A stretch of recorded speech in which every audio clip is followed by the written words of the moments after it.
everyone. Today we will discuss question number 2 of exercise 6.5. PQR is a triangle right angled at P and M is a point on QR such that PM is perpendicular to QR. Show that PM square is equals to QM multiplied by MR. इस question में आपको दिया हुआ है कि PQR एक right angle triangle है जिसमें P एंगल आपके 90 डिग्री का है। आगे आपको दे रखा है कि M एक पॉइंट है QR साइड के ऊपर इस तरीके से कि PM QR के ऊपर परपेंडिकुलर है, यानी कि 90 डिग्री का एंगल बना रहा है। हमको शो करना है कि PM स्क्वायर जो है वो QM मल्टीप्लाइड बाय MR के इक्वल है। तो सबसे पहले हम एंगल्स को मार्क कर लेते हैं।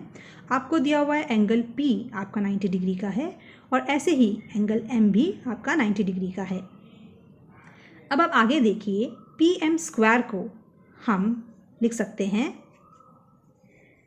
PM multiplied by PM equals to QM multiplied by MR। अब हम इन्हें क्रॉस मल्टीप्लाई कर लेते हैं तो आपको मिलेगा PM upon QM is equal to MR upon PM। अब आप देखिए PM एंड MR आपके ट्राइंगल PMR के पार्ट्स हैं, ऐसे ही QM PM आपके ट्राइंगल PMQ के पार्ट्स हैं। अगर हम इन ट्राइंगल्स को सिमिलर प्रूव कर दें तो हमको उनकी करस्पॉन्डिंग साइड्स का रेशियो प्रोपोर्शनल मिल जाएगा। तो हम शुरुआत करते हैं इन दो ट्राइंगल्स को सिमिलर प्रूव करने से। हम यूज़ करेंगे थ्योरम 6.7। तो हम शुरुआत करते हैं। If a perpendicular is drawn from the vertex of the right angle of a right triangle to the hypotenuse, then triangles on both sides of perpendicular are similar to the whole triangle and to each other. इस theorem में आपको ये बोला गया है कि अगर आप एक राइट ट्राइंगल के राइट एंगल वाले वर्टेक्स से एक परपेंडिकुलर ड्रॉ करेंगे टू द हाइपोटेनस, तब जो आपको परपेंडिकुलर के दोनों तरफ ट्राइंगल्स मिलेंगे वो आपके होल ट्राइंगल और एक दूसरे के साथ भी सिमिलर होंगे। तो आप देखिए, आपको ट्रायंगल PQR दे रखा है जिसमें P एंगल आपका 90 डिग्री का है। तो इस वर्टेक्स से आपको एक परपेंडिकुलर ड्रॉ करना है PM to the hypotenuse QR। तब जो आपको परपेंडिकुलर के दोनों तरफ ट्राइंगल्स मिलेंगे, ये ट्राइंगल आपके मेन ट्राइंगल PQR के साथ सिमिलर होंगे और साथ में एक दूसरे के साथ भी सिमिलर होंगे। तो हम लिख लेते हैं कि देयरफॉर पहला ट्राइंगल हम ले लेते हैं, triangle PMR is similar to the whole triangle. अब होल ट्राइंगल का नाम आप ध्यान से लिखेंगे, ऑर्डर करस्पॉन्डिंग एंगल्स का सही होना ज़रूरी है। तो हम लिखते हैं QPR, ठीक है। ऐसे ही हम लिख सकते हैं triangle QMP is similar again to triangle QPR जो हमारा होल ट्राइंगल है। अब इन दोनों इक्वेशंस की हेल्प से हम बोल सकते हैं कि that triangle PMR is similar to triangle QMP। तो अब ये दोनों ट्राइंगल्स आपके सिमिलर हैं तो हम बोल सकते हैं that PM upon QM is equal to MR upon MP according to our requirement. Reason हम लिख लेते हैं that corresponding sides of similar triangles are proportional, उनका रेशियो सेम होता है।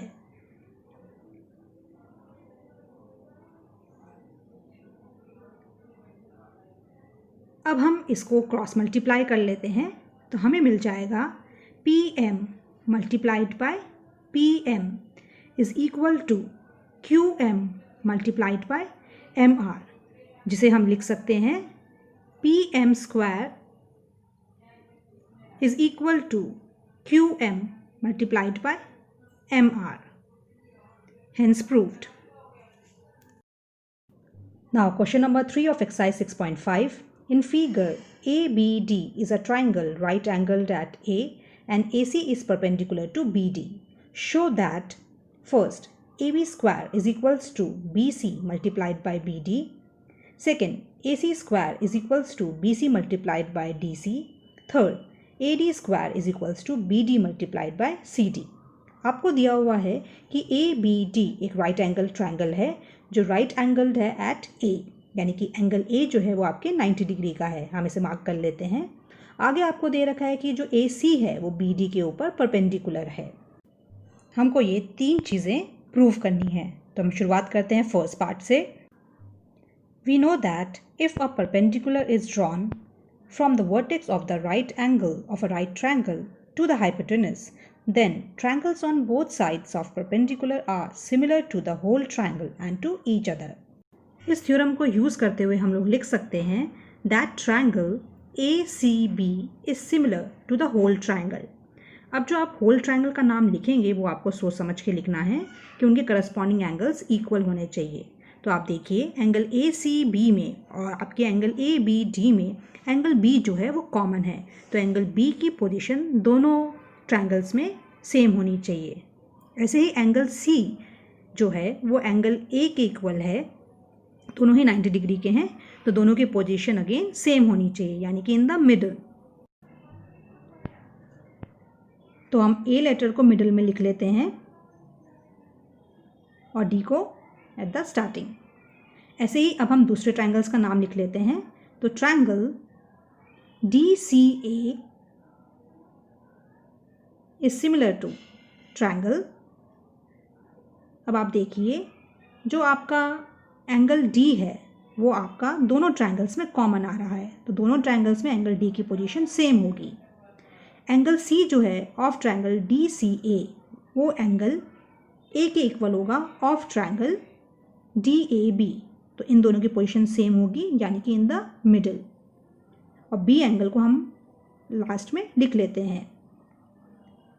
इसको हम इक्वेशन 1 कंसिडर कर लेते हैं और इसको equation 2।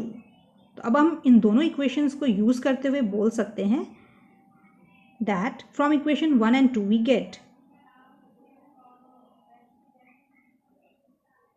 triangle ACB is similar to triangle DCA। इसे हम इक्वेशन 3 कंसिडर कर लेते हैं। अब फर्स्ट पार्ट सॉल्व करने के लिए हम वो ट्रायंगल्स ले लेते हैं जिनमें आपकी AB साइड आ रही हो। तो हम देखिए इक्वेशन 1 हम ले सकते हैं, तो हम लिख लेते हैं फ्रॉम इक्वेशन 1।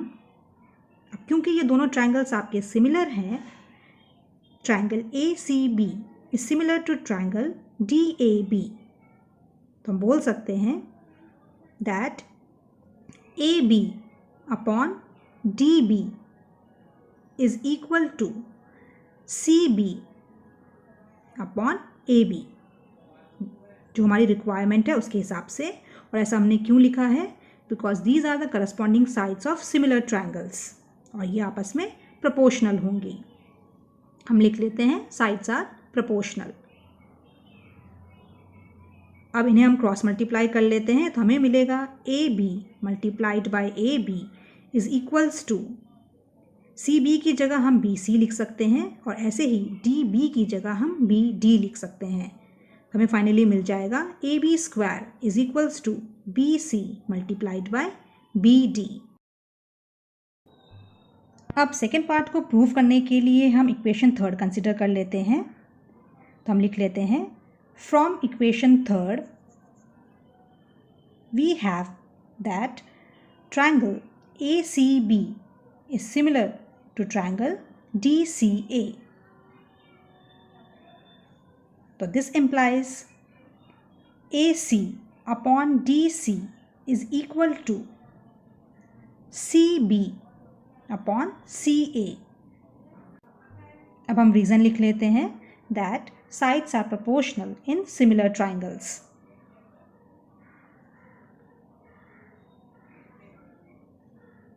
अब हम क्रॉस मल्टीप्लाई कर लेते हैं, तो हमें मिलेगा AC multiplied by AC is equals to BC multiplied by DC।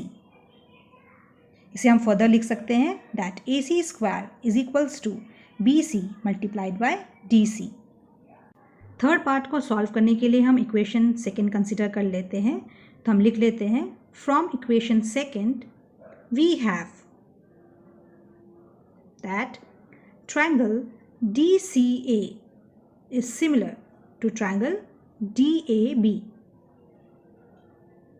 तो हम लिख सकते हैं that DA upon DB is equal to DC upon DA.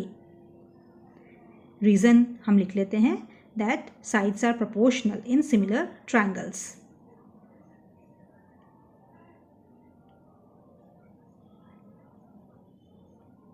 अब हम क्रॉस मल्टीप्लाई कर लेते हैं, तो आप देखिए DA की जगह हम AD भी लिख सकते हैं। तो हम लिख लेते हैं AD multiplied by AD is equal to, ऐसे ही DB की जगह BD लिख सकते हैं और DC की जगह हम CD लिख सकते हैं। इसको आगे लिख सकते हैं AD square is equals to BD multiplied by CD, hence proved.